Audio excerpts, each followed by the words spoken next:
সম্মানিত দর্শক এবং শ্রোতাবৃন্দ, আমি যশোরী আপনাদের সকলকে জানাই আসসালামু আলাইকুম ওয়া রাহমাতুল্লাহ। রিয়েল মোহাম্মদুর রসুলুল্লাহকে যখন আমরা কোরআন থেকে দেখি, তখন আমরা দেখতে পাই আল্লাহ যখন অর্ডার দিচ্ছেন 112 নম্বর সূরা আল ইখলাস, বিসমিল্লাহির রহমানির রহিম, কুল হুয়াল্লাহু আহাদ, তুমি বলে দাও আল্লাহ তিনি একক। আল্লাহুস সামাদ, আল্লাহ কারোর মুখাপেক্ষী নন। লাম ইয়ালিদ ওয়া লাম ইউলাদ, আল্লাহ কাউকে জন্ম দেননি এবং কারো থেকে জন্ম নেননি। ওয়া লাম ইয়াকুল লাহু কুফুয়ান আহাদ, কোনো দিক থেকে আল্লাহ তাআলার কোনো শরীক চলে না। এই মেসেজকে যে মেসেঞ্জার ডেলিভারি দেন, সেই মেসেঞ্জারকে বলা হয় রসুলুল্লাহ। এই মেসেজ ডেলিভারি দিতে যে আয়াত প্রচারের কারণে প্রশংসিত উপাধি যিনি ধারণ করেন, তিনি হলেন মুহাম্মদ।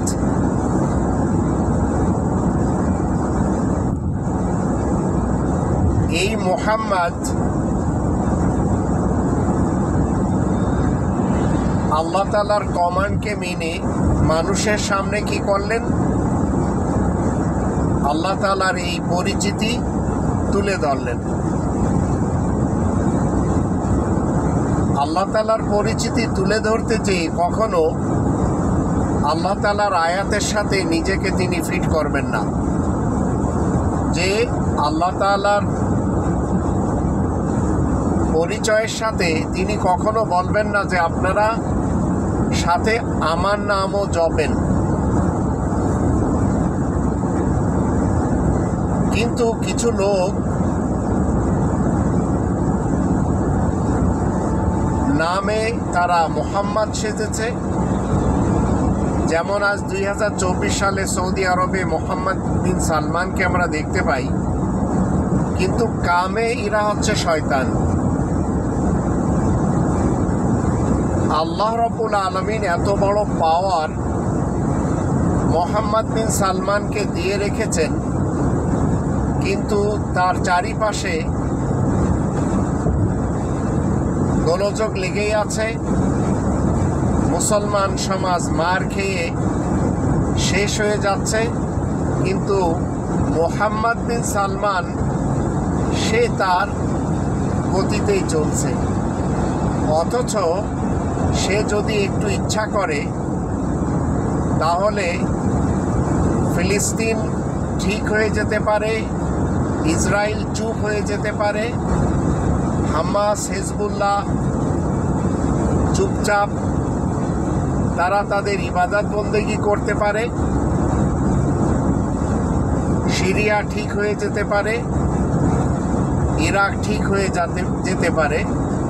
কিন্তু মোহাম্মদ বিন সালমানের ক্যারেক্টার আমরা দেখতে পাচ্ছি, পাশের দেশ ইয়ামান, সেখানে তার মতবাদের বিপরীত লোক তাদেরকে মেরে শেষ করে দিচ্ছে।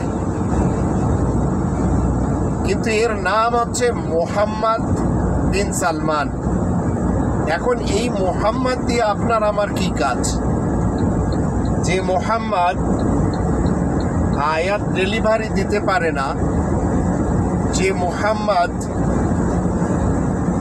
রাজতন্ত্রকে প্রমোট করে, আবার গণতন্ত্রের বিপক্ষে কথা বলতে পারে না, আবার সমাজতন্ত্রের সাথে তার বন্ধুত্ব, এমনকি সে মোল্লাতন্ত্রের লোকদেরকেও পালে, লালন পালন করে।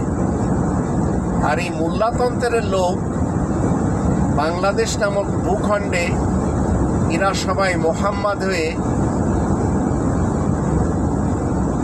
কোরআনের মুহাম্মাদুর রাসূলুল্লাহ ওয়া খাতামান নাবিয়িনের বিপক্ষে তারা তাদের থট, তারা তাদের মতবাদকে প্রচার প্রসার করেই চলেছে। তো পৃথিবীতে যত মোহাম্মদ আজ রয়েছে, অতীতের মোহাম্মদগুলিও যেমন খারাপ ছিল, আজও তেমন খারাপ আমরা দেখতে পাচ্ছি। তবে কোরআনের মোহাম্মদ আয়াত প্রচারের কারণে প্রশংসিত হয়, যেটি আমাদের দেশের লোকেরা যারা মুসলমান শিয়া, মুসলমান সুন্নি, মুসলমান সালাফি কিংবা মুসলমান কাদিয়ানি সমাজ, এরা কেউ বিশ্বাস করতে চায় না, মানতেও চায় না। কোরআনের মুহাম্মাদুর রাসূলুল্লাহ আয়াত প্রচারের কারণে প্রশংসিত মুহাম্মদ আল্লাহ তাআলার বার্তাবাহক রাসূল হয়ে থাকেন, আর এটি হচ্ছে অনগোয়িং প্রসেসে চলমান।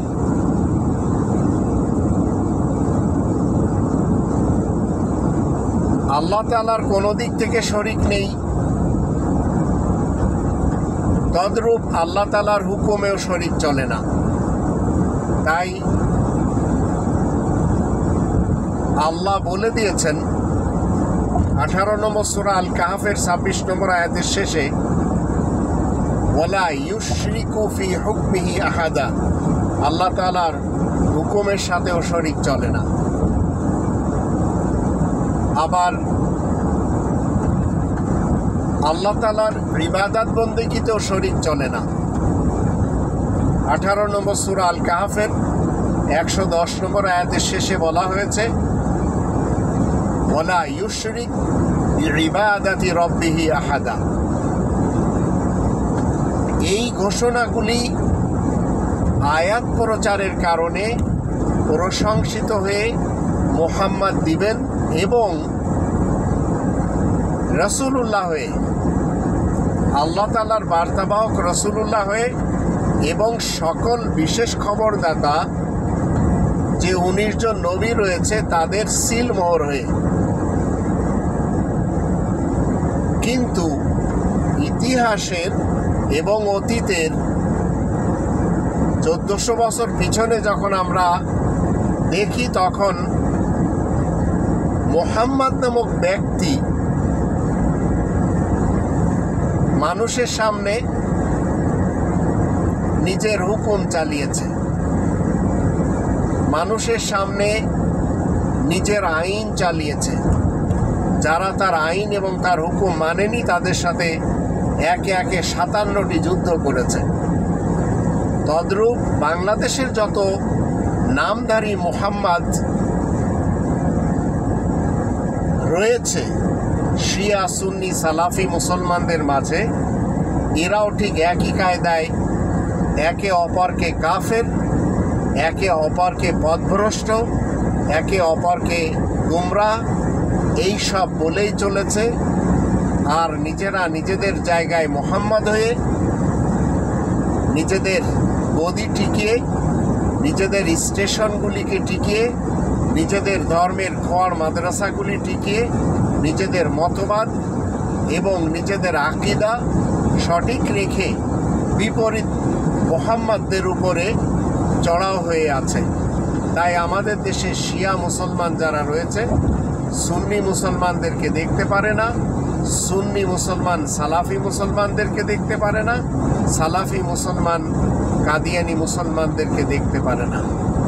এমনকি দেখতে পারে না চরমুনায়ের মতবাদের মুসলমানেরা আটরশির মতবাদের মুসলমানদেরকে, আবার আটরশির মুসলমানের যে মতবাদ, এই মতবাদধারীরা দেখতে পারে না জামাত শিবির মওদুদি মতবাদের মুসলমানদেরকে। মওদুদি মতবাদের মুসলমানেরা আবার দেখতে পারে না তরিকতের মুসলমানদেরকে। তরিকতের মুসলমানেরা দেখতে পারে না হিফাজতের মুসলমানদেরকে। ঠিক একই কায়দায় জুবায়ের গ্রুপের মুসলমান সাদ গ্রুপের মুসলমানদেরকে দেখতে পারে না, আবার ইলিয়াস আত্তার গ্রুপের মুসলমান তারা সাদ গ্রুপ এবং জুবায়ের গ্রুপের মুসলমানদেরকে দেখতে পারে না। এমনকি হিজবুত তাওহীদের মুসলমানেরা দেখতে পারে না তাদের বিপরীত যত মুসলমান বাংলাদেশে বসবাস করে চলেছে, এরা সবাই নিজেরা মোহাম্মদ সেজেছে এবং এদের সকলের গডফাদার একজন আরব্য মোহাম্মদ। এরা কেউ চলমান মোহাম্মদুর রসুল্লাহ ওয়া খাতামান নাবিয়িনের যে মতবাদ সেটি মানে না।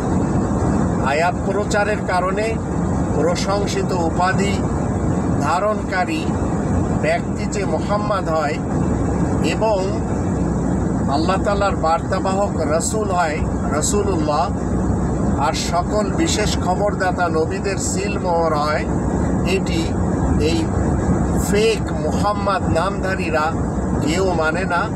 তাই তারা আজ কেউ শিয়া মুসলমান, কেউ সুন্নি মুসলমান, কেউ কাদিয়ানি মুসলমান, কেউ আহমাদি মুসলমান, কেউ সালাফি মুসলমান, কেউ বাহাই মুসলমান, এইভাবে বাংলাদেশ এদেরই কবজায়। যার কারণে রিয়েল মোহাম্মদকে যখন আমরা প্রমোট করি, রিয়েল আল্লাহকে যখন প্রমোট করি, তখন এরা কেউ মানে না। আবার মানে না রিয়েল আল্লাহকে, রিয়েল আল্লাহ তাআলার এই কনস্টিটিউশন আল কোরআনকে। বিএনপি মার্কা যারা মুসলমান রয়েছে আমাদের দেশে, আর যারা বিএনপির সাথে গাঠবন্ধন করেছে, তদ্রূপ মানে না বিএএল মার্কা মুসলমান, এবং যারা তার সাথে গাঠবন্ধন করেছে এরা সবাই ফেক মোহাম্মদের উম্মত হওয়ার দাবিদার। এবং এদের মাঝে যারা হুজুর রয়েছে, এদের মাঝে যারা বক্তা স্পিকার রয়েছে, পীর রয়েছে, এরা সবাই মোহাম্মদুর রসুল্লাহ ওয়া খাতামান নাবিয়িনের শত্রু হয়ে ফেক মোহাম্মদের মতবাদকে প্রমোট করে চলেছে। তাই যারা পৃথিবীতে রব্বানি বিধানকে না মেনে, কোরআনের সংবিধানকে না মেনে যারা গণতন্ত্রের সংবিধান মানবে, রাজতন্ত্রের সংবিধান মানবে, সমাজতন্ত্রের সংবিধান মানবে এবং মোল্লাতন্ত্রের সংবিধান মানবে, মনে রাখবেন এরা সবাই ফেক মোহাম্মদ এবং তার অনুসারী হয়ে নিজেরাও ফেক মোহাম্মদ হয়ে কাজ করে চলেছে। আর আল্লাহ সুপ্রিম পাওয়ার, যার কন্ট্রোলে তিনি মুহাম্মাদুর রসুল্লাহকে অর্ডার দিচ্ছেন। 5 নম্বর সূরা আল মাইদা 67 নম্বর আয়াতে, ইয়া আইয়ুহার রাসূল, হে চলমান বিশেষ বার্তাবাহক রাসূল, বাল্লিগ মা উনজিলা ইলাইকা মির রাব্বিক, তুমি তাবলীগ করো ওই জিনিসের যা তোমার দিকে তোমার রবের পক্ষ থেকে নাজিল করা হয়। ওয়া ইল্লাম তাফআল ফামা বাল্লাগতা রিসালাতাহু, যদি তুমি তা না করতে পারো তাহলে তুমি তোমার রবের রিসালাতের দায়িত্ব পালন করতে পারলে না। এখন পালন করলে লাভ কি হবে? আল্লাহু ইয়াসিমুকা মিনান নাস, আল্লাহ প্রত্যেকটি মানুষ থেকে তোমাকে হেফাজতে রাখবেন, বাঁচিয়ে রাখবেন। ইন্নাল্লাহা লা ইয়াহদিল কওমাল কাফিরিন, কাফের যে কওম যারা আয়াত গোপন করে চলে, যারা ফেক মোহাম্মদকে মেনে চলে, যারা হাদিসকে প্রমোট করে, ফিকা এবং ফলসাফাকে প্রমোট করে, যারা শানে নুজুল এবং তাফসিরকে প্রমোট করে, যারা তারিখ এবং ইতিহাসকে প্রমোট করে, যারা রিওয়ায়াত এবং আকাবির আর আসলাফদের গার্বেজ মতবাদগুলিকে প্রমোট করে, এমন লোক যারা কিনা আয়াত গোপন করে চলেছে, এদেরকে আল্লাহ বলছেন ইন্নাল্লাহা লা ইয়াহদিল কওমাল কাফিরিন, আয়াত গোপনকারী কাফের কওমকে আল্লাহ কখনো হিদায়াত করেন না। আর এই কথাগুলি আমরা কোরআনের মুহাম্মাদুর রসুল্লাহ ওয়া খাতামান নাবিয়িনের মাধ্যম দিয়ে জানতে পারি। তাই মুহাম্মাদুর রসুল্লাহ রবের বিশেষ বার্তাবাহক রাসূল হয়ে, অ্যাম্বাসেডর হয়ে, দূত হয়ে সব সময় আয়াত প্রচারের কারণে প্রশংসিত মুহাম্মদ উপাধি ধারণ করে থাকেন। আর এই মুহাম্মদ উপাধি আল্লাহ বলছেন, মা কানা মুহাম্মাদুন আবা আহাদিম মির রিজালিকুম ওয়ালাকিন রাসূলুল্লাহি ওয়া খাতামান নাবিয়্যিন ওয়া কানা আল্লাহু বিকুল্লি শাইইন আলিমা। 33 নম্বর সূরা আল আহজাবের 40 নম্বর আয়াত মতে আয়াত প্রচারের কারণে প্রশংসিত উপাধি ধারণকারী মুহাম্মদ তোমাদের মধ্যকার কোনো পুরুষের বাবা দাদা নানা বর্ণনা নয়, কিন্তু মুহাম্মদ আল্লাহ তাআলার বার্তাবাহক রাসূল এবং সকল বিশেষ খবরদাতা নবীদের সিলমোহর, সত্যায়িতকারী। আর আল্লাহ প্রত্যেকটি জিনিস ভালো করেই জানেন। এখন আমাদের চিন্তা করতে হবে, আমরা যদি রিয়েল মুহাম্মদকে, আসল মুহাম্মদকে বাদ দিয়ে নকলের পিছনে যাই, তো যারা পৃথিবীতে নকল সার্টিফিকেট রাখবে এরা কখনো সরকারি চাকরি পাবে না, এরা কখনো প্রাইভেট কোম্পানিতেও জব পাবে না। তো নকল মুহাম্মদকে নিয়ে যারা এই পৃথিবী থেকে বিদায় নেবে, যে নকল মুহাম্মদ মানুষকে হাদিস দিয়েছে, ফলসাফা দিয়েছে, রেওয়ায়াত দিয়েছে, পরকালে এই মুহাম্মদ তাদের জন্য কিঞ্চিত কোনো উপকারে আসবে না। আর রিয়েল মুহাম্মদ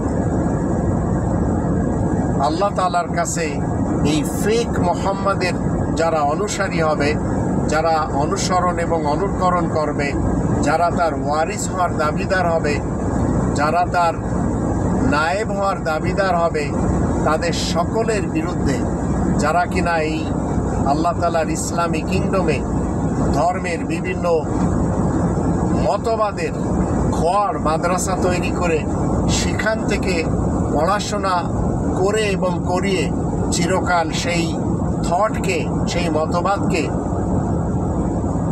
কায়েম রাখার জন্য, প্রতিষ্ঠা রাখার জন্য চেষ্টা সাধনা করে কোরআনের মুহাম্মাদুর রাসূলুল্লাহকে ছেড়ে দিয়ে দুনিয়া থেকে যখন চলে যাবে, তখন রিয়াল মুহাম্মদ পরকালে আল্লাহ তাআলাকে কি বলবেন সেটি আমরা 25 নম্বর সূরা আল ফুরকানের 30 নম্বর আয়াত থেকে দেখে নিতে পারি।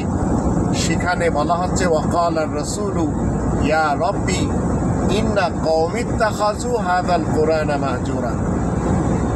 বিশেষ বার্তাবাহক রাসূল আরজ করবে, হে আমার রব, বিনা সন্দেহে এরা আমার কওমের লোক, কিন্তু এই কোরআন আঁকড়ে ধরাকে ছেড়ে দিয়েছিল। তো কোরআন যখন আপনি আমি আঁকড়ে ধরব, তখন আমরা সবাই রিয়াল মুহাম্মদকে পেয়ে যাব। তো রিয়েল মুহাম্মদকে যখন আমরা পেয়ে যাব, তখন আমরা কোনোভাবে ফেক কোনো মুহাম্মদের অনুসারী হব না এবং পথভ্রষ্ট হব না। অন্যথায় যারা ফেক মুহাম্মদ সেজেছে এবং ফেক মুহাম্মদকে মেনেছে, তাদের থেকে কোরআন ছুটে গেছে। আর তারা আজ পৃথিবীতে কেউ ফাজাইলে আমল নিয়ে ঘুরে বেড়াচ্ছে, কেউ ফয়জানে সুন্নত নিয়ে ঘুরে বেড়াচ্ছে, কেউ বুখারী, মুসলিম, আবু দাউদ, তিরমিজি, নেসাই, ইবনে মাজাহ নিয়ে ঘুরে বেড়াচ্ছে, আবার কেউ আল কাফি, মাল্লা ইয়াহজারুল ফাকিহ, আল ইস্তিবসার, তাহজিবুল আহকাম, এইসব গ্রন্থগুলি নিয়ে ঘুরে বেড়াচ্ছে। এমনকি ঘুরে বেড়াচ্ছে যারা রব্বানি বিধানকে ছেড়ে দিয়েছে, তারা কেউ আব্রাহাম লিঙ্কনের থট নিয়ে ঘুরে বেড়াচ্ছে, তারা কেউ শাহ সৌদ, শাহ ফয়সালের রাজতন্ত্র নিয়ে ঘুরে বেড়াচ্ছে, তারা কেউ মোহাম্মদ ইবনে আবদুল্লাহ ইবনে আব্দুল মুত্তালিব বিন হাশেমের এবং শিয়া সুন্নি সালাফিদের মোল্লাতন্ত্রকে নিয়ে ঘুরে বেড়াচ্ছে, আবার কেউ লেনিন, স্টালিন, কার্ল মার্কস এবং মাও সেতুংয়ের সমাজতন্ত্র নিয়ে, কমিউনিজমকে নিয়ে ঘুরে বেড়াচ্ছে।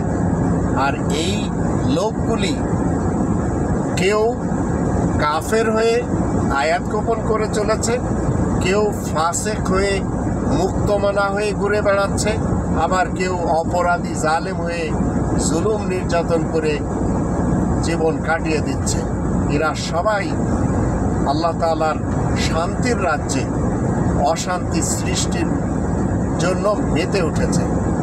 তাই আল্লাহ বলছেন 2 নম্বর সূরা আল বাকারার 208 নম্বর আয়াতে, রিয়েল মুহাম্মাদুর রাসূলুল্লাহর মাধ্যম দিয়ে আমরা জানতে পারি আল্লাহ তাআলার নির্দেশ হলো, ইয়া আইয়ুহাল্লাযীনা আমানু উদখুলু ফিস-সিলমি কাফা ওয়া লা তাত্তাবিউ খুতুওয়াতিশ শাইতান ইন্নাহু লাকুম আদুউম মুবিন।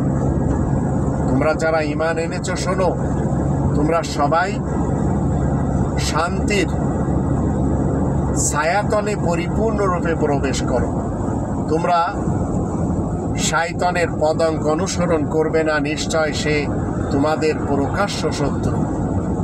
তো আজ রব্বানি বিধান যখন আপনার হাত থেকে চলে যাবে, ফেক মুহাম্মাদের দিকে যখন আপনি চলে যাবেন, আর নিজেও যখন ফেক মুহাম্মাদ হওয়ার স্বপ্নকে বাস্তবায়ন করে মানুষকে পথভ্রষ্ট করে টাকা পয়সা ইনকাম করবেন, তো মনে রাখবেন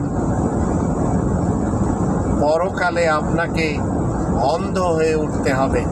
আর এই কথাগুলি মুহাম্মাদুর রাসূলুল্লাহ, যিনি চলমান আল্লাহ তাআলার বার্তাবাহক, আয়াত প্রচারের কারণে প্রশংসিত রাসূল, তিনি আমাদেরকে কি শিক্ষা দিচ্ছেন? রাসূলুল্লাহ আমাদেরকে বলছেন, ওমান আ'রাদা আন যিকরি ফাইন্না লাহু মাঈশাতান দানকা। 20 নম্বর সূরা তাহা এর 124, 125, 126 এই 3টে আয়াতের মাধ্যম দিয়ে বলছেন যে ওমান আ'রাদা আন যিকরি ফাইন্না লাহু মাঈশাতান দানকা ওয়া নাহশুরুহু ইয়াওমাল কিয়ামাতি আ'মা ক্বালা রাব্বি লিমা হাশারতানি আ'মা ওয়া ক্বাদ কুনতু বাসীরা ক্বালা কাযালিকা আতাতকা আয়াতুনা ফানাসিতাহা ওয়া কাযালিকা আল-ইয়াওমা তুনসা। যে ব্যক্তি আমার কোরআন এড়িয়ে গেল, কোরআন থেকে যে ব্যক্তি মুখ ফিরিয়ে নিল, তার জন্য রুজির ব্যবস্থা বড়ই সংকুচিত হবে এবং কিয়ামতের মাঠে তাকে আল্লাহ বলছেন যে আমি অন্ধ করে উপস্থিত করব, হাজির করব। যখন সে অন্ধ হয়ে হাজির হবে, তখন আল্লাহ তাআলাকে বলবে, হে আমার রব, কেন আমাকে অন্ধ করে আপনি উঠালেন? আমি তো জগতে সব কিছু দেখতাম। আল্লাহ বলবেন, তোমার কাছে আমার আয়াত এসেছিল, তুমি ভুলে বসেছিলে, তাই আজকে তোমাকে ভুলে যাওয়া হচ্ছে। এখন আপনি যদি রব্বানি বিধান না মানেন আর মুহাম্মাদের যে চরিত্র, সেই চরিত্রে না আসেন, আয়াত প্রচারের কারণে প্রশংসিত উপাধি ধারণ না করেন, রাসূলুল্লাহ না হন, আল্লাহ তাআলার বার্তাবাহক না হন, তাহলে আপনি কখনো সফল কাম হতে পারবেন না এই জগতে এবং পরজগতে। কারণ এই পৃথিবীতে আপনাকে রাসূলুল্লাহ হয়ে মিল্লাতে ইব্রাহিমের অনুসারী হয়ে জীবন কাটাতে হবে। 3 নম্বর সূরা আলে ইমরানের 95 নম্বর আয়াতে আল্লাহ বলছেন, কুল, তুমি বলে দাও। মুহাম্মাদুর রাসূলুল্লাহ আমাদেরকে কি বলে দিচ্ছেন? কুল সাদাকাল্লাহ, তুমি বলে দাও আল্লাহ সত্য বলছেন। ফাত্তাবিউ মিল্লাতা ইব্রাহিম হানিফা ওয়া মা কানা মিনাল মুশরিকিন। তোমরা সবাই ইব্রাহিমের অভ্যাসের, আচার অনুষ্ঠানের, মিল্লাতের ইত্তেবা করো, অনুসরণ করো, যা কিনা স্বতন্ত্র। ওয়া মা কানা মিনাল মুশরিকিন, ইব্রাহিম অংশীবাদী মুশরিকদের কেউ নয়। তো আপনাকে আমাকে রবের শান্তির রাজ্যে কি করতে হবে? রব্বানি বিধান মতে আপনাকে আমাকে মিল্লাতে ইব্রাহিমের অনুসারী হয়ে জীবন কাটাতে হবে। যদি আমি মিল্লাতে ইব্রাহিমের উপরে প্রতিষ্ঠিত হতে পারি, তাহলে আপনি আমি অবশ্যই যারা এই পৃথিবী থেকে ঈমানের সাথে আমলে সালেহ করে চলে গেছেন, তাদের সাথে আমরা পরকালে মিশতে পারবো এবং এই কাল ছেড়ে দিতে পারবো। অন্যথায় ফেক মোহাম্মদের পিছনে যারা ঘোরাফেরা করছেন, যারা রিয়েল মোহাম্মদকে ছেড়ে নিজেরাই ফেক মোহাম্মদ হওয়ার জন্য চেষ্টা করে চলেছেন, কোরআন বিরোধী গ্রন্থগুলিকে পড়াশোনা করে ডিগ্রি নিয়ে, এমনকি সেইগুলি ভাষণ দিয়ে আর সেইগুলি অনুকরণ করে, মনে রাখবেন রিয়েল মোহাম্মদ আপনি হতে পারেননি। আয়াত প্রচারের কারণে প্রশংসিত উপাধি আপনি ধারণ করতে পারেননি। তাই ফেক মোহাম্মদ এই পৃথিবীতে যারা সেজেছে, ফেক মোহাম্মদ হয়ে যারা এই পৃথিবীতে নিজেদের জীবন কাটিয়েছে, তারা কেউ পরকালে পার পাবে না। তাই তাদের বিরুদ্ধে রিয়েল মোহাম্মদ, আসল মোহাম্মদ কি বলছেন, যে এরা কোরআন যে আঁকড়ে ধরতে হয় সেটি ছেড়ে দিয়েছিল। তো আমাদের সকলকে ফেরত আসতে হবে কোরআনের দিকে। কোরআনের দিকে আমরা ফেরত আসলে আমরা রিয়েল মোহাম্মদের সঙ্গী সাথী হতে পারব এবং নিজেদের মধ্যে আমরা রহমদিল হতে পারব। আর আয়াত গোপনকারী কাফেরদের ব্যাপারে আমাদের সব সময় কঠোর হতে হবে, যেটি 48 নম্বর সূরা আল ফাতহ এর 29 নম্বর আয়াতের শুরুতে বলা হচ্ছে, মুহাম্মাদুর রাসূলুল্লাহ, আয়াত প্রচারের কারণে প্রশংসিত মুহাম্মদ আল্লাহ তাআলার বার্তাবাহক রাসূল। এই রাসূলুল্লাহর, আল্লাহ তাআলার এই রাসূলের সঙ্গী সাথী যারা, ওয়াল্লাযীনা মাআহু আশিদ্দাউ আলাল কুফফারি রুহামাউ বাইনাহুম, তারা নিজেদের মধ্যে বড়ই রহমদিল এবং আয়াত গোপনকারী যারা, তাদের ব্যাপারে বড়ই কঠোর। এখন আপনাকে আমাকে এই পৃথিবীতে মুহাম্মাদুর রাসূলুল্লাহর যে চরিত্র, যে উপাধি, যে ডিগ্রি, যে পদবি, এটি অর্জন করে বিদায় নিতে হবে। ঠিক আমাদের পূর্বে যেভাবে এই সিলসিলার উপাধি ধারণকারীরা চলে গেছে, আর যদি চলমান মুহাম্মাদুর রাসূলুল্লাহর সঙ্গী সাথী না হই, অতীতের কোনো ফেক মুহাম্মদ বা ফেক কোনো নবী এবং রাসূলদের পিছনে যাই, যেমন গোলাম আহমদ কাদিয়ানির পিছনে মানুষেরা যে আজ 3-4 পার্টিতে বিভক্ত হয়েছে, আবার আরবের মোহাম্মদ ইবনে আবদুল্লাহ ইবনে আব্দুল মুত্তালিব বিন হাশেমের পিছনে যে শিয়া সুন্নি সালাফি হয়েছে, যারা এই পথভ্রষ্ট হয়ে গেছে, তারা মূলত মুহাম্মাদুর রাসূলুল্লাহ যে চলমান উপাধি, সেই উপাধি ধারণ করতে পারেনি। 3 নম্বর সূরা আলে ইমরানের 144 আয়াতে বলা হচ্ছে, ওয়ামা মুহাম্মাদুন ইল্লা রাসূল, আয়াত প্রচারের কারণে প্রশংসিত মুহাম্মদ রাসূল ব্যতীত, বার্তাবাহক ব্যতীত আর কিছুই নয়। তো বার্তাবাহক রাসূল আয়াত প্রচারের কারণে প্রশংসিত মুহাম্মদ উপাধি ধারণকারী ব্যক্তি হতে পারে। এই উপাধি কোনো মানুষের বাবা, দাদা, নানা, পরনানা হয় না। কদ খালাত মিন ক্বাবলিহির রুসুল, মুহাম্মাদুর রাসূলুল্লাহ এই যে উপাধি যখন কেউ ধারণ করে, তখন সে কি করে? আয়াত প্রচার করে। তখন সে কি হয়? রাসূলুল্লাহ হয়, আল্লাহ তাআলার বার্তাবাহক রাসূল হয়। আল্লাহ বলেন, তার পূর্বে সকল রাসূলগণ অতীত হয়ে গেছে।